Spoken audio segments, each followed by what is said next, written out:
this big center, and we were in the middle of this large hallway that we've set up for people to come.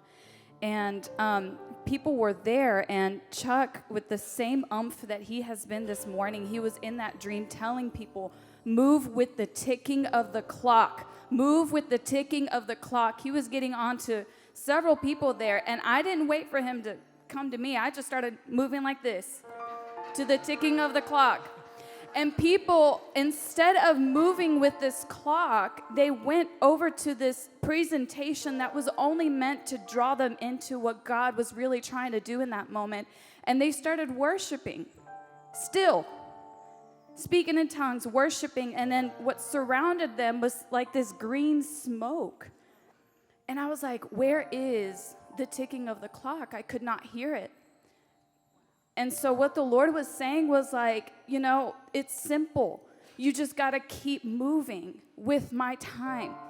This is not a time to try to go back into an old form of worship because you're trying to find comfort in an old paradigm that is not there anymore, and you will stink if you stay in that place. You will stink. It is like a baby with a stinky diaper walking around. People will smell it. And the Lord is saying, I need vulnerability in my people so that they can be cleansed and made whole and come into the movement that I am bringing in the earth.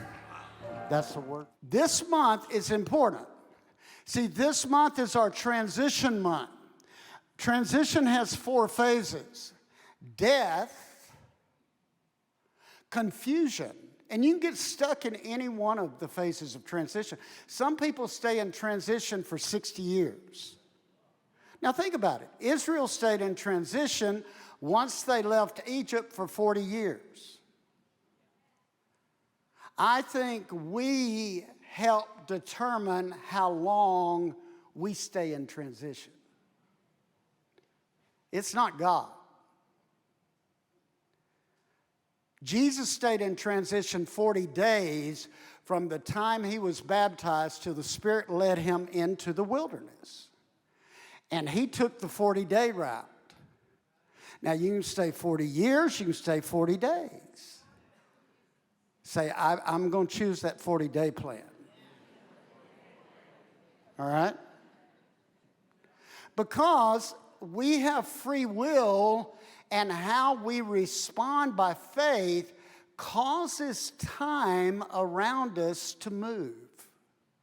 Now, this is what time looks like. What is time? Now, go back one, Brian. Let me share this for you. See, confusion, awakening, new beginning, all of that is part of transition. See, you don't get through your transition till you step into some sort of new beginning. Now, the Bible says it this way in Ecclesiastes. I read the whole book of Ecclesiastes last week. Strange book, different book. But Ecclesiastes 3 says it's a time to be born, there's a time to die. There's a time to mourn, and there's a time to laugh. And there's a time to develop new strength.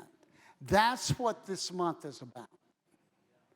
And we're responding by faith so we come into his perfect timing to get to where we are going in days ahead. Now, time works this way. See, you are living in 3 dimensions. A lot of people see one-dimensionally. That is not good. You are living in 3 dimensions because you're made like God. And he is the same yesterday, today, and forever. See, God's not in time. But then he chooses to put us in a time frame, but yet we are still living in 3 dimensions. You're living because you have a history, a past.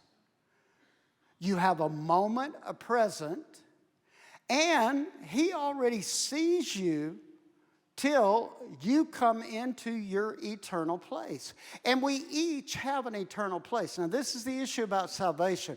You have an eternal place. I chose that I want to be with him through eternity. Now, it's really that simple. Don't make salvation too hard. Because your spirit is eternal. And it will live forever. So you're going to have to make choices that's empowering your spirit to enjoy its eternity.